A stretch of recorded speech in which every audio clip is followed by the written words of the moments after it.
ഇന്ന് വൈകുന്നേരത്തെ ചായക്ക് ഒരു നല്ലൊരു അടിപൊളി പലഹാരം ഉണ്ടാക്കാൻ വിചാരിക്കുന്നത്. അത് നല്ലൊരു ഹെൽത്തി ആയിട്ടുള്ള ഉണ്ട ആക്കാൻ വേണ്ടിയിട്ടാണ്.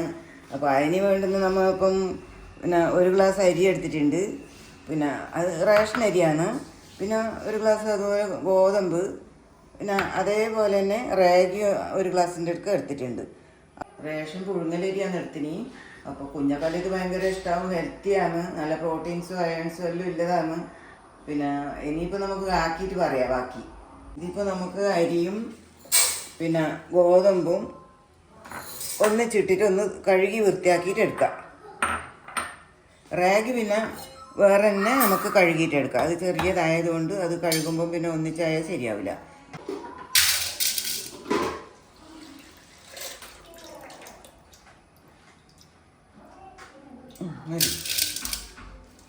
ഉരിഞ്ഞ് വരുമ്പോഴത്തേക്ക് നമുക്ക് ഇത് തേങ്ങ ചിരകിയിട്ട് ഇങ്ങനെ എടുത്തിട്ടുണ്ട്. പിന്നെ ഒരാണി വെല്ലം എടുത്തിട്ടുണ്ട്. അപ്പോൾ ഇത് ഒന്ന് ചിരണ്ടിയിട്ട് നമുക്ക് എടുത്തു വെക്കാം. അപ്പോൾ ഇതിൽ ഒരു മുറി തേങ്ങ ഞാൻ എടുത്തിട്ടുണ്ട് ചിരകിയിട്ട്. അരിയും ഗോതമ്പും കൂടിയിട്ട് നമ്മൾ കഴുകിയിട്ട് വറക്കാൻ വെച്ചിട്ടുണ്ട്. ഇനി അതിപ്പോൾ പൊരിഞ്ഞ് വരച്ച് അരി എടുത്തിന് അത് വേറെ തന്നെ വറുത്തെടുക്കാം. നമുക്ക് ഇത് ഒന്നിച്ചിടണ്ട. അരിയും ഗോതമ്പും പിന്നെ വറുത്തെടുത്തിട്ടുണ്ട്. അതിലേക്ക് നമുക്കൊരു പിന്നെ 5 ഏലക്കായ് ഇത് ചൂടുണ്ട്, അപ്പോൾ അത് അതേപോലെ ഇട്ടാൽ മതി. അപ്പോൾ അതിൻ്റെ ചൂട് കൊണ്ട് അത് പൊടിയും. പിന്നെ റാഗിയും വറുത്ത് വെച്ചിട്ടുണ്ട്. ഇതൊന്ന് തണിയാൻ വെച്ചിട്ടുള്ളത്. തണിഞ്ഞിട്ടാകുമ്പോൾ നമുക്ക് പൊടിച്ചെടുക്കാം.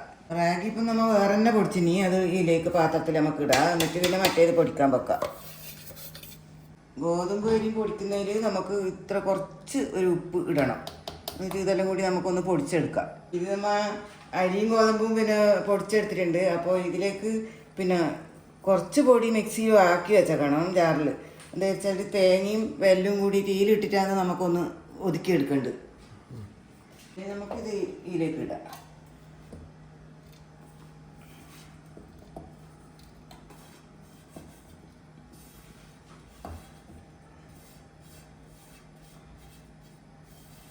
ഇത് നന്നായിട്ടൊന്ന് ഒതുക്കിയിട്ടെടുക്കാം. ഈ ഒരു പരുവത്തിലാണ് എല്ലാം ഒതുക്കിയിട്ടെടുത്തിട്ടുള്ളത്. ഇനി നമുക്ക് അരിപ്പൊടിയിലേക്ക് ഇടാം.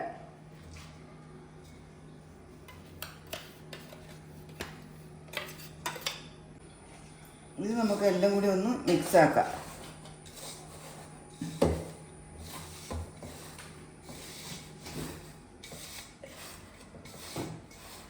ഇപ്പോൾ ഇതെല്ലാം പൊടിയെല്ലാം എല്ലാം കുഴച്ചിട്ടുണ്ട് നല്ല വൃത്തിയിൽ. ഇനിയിപ്പോൾ ഇതുപോലെ ഇങ്ങനെ ഉണ്ടാക്കിയിട്ട് നമുക്ക് എടുക്കാം.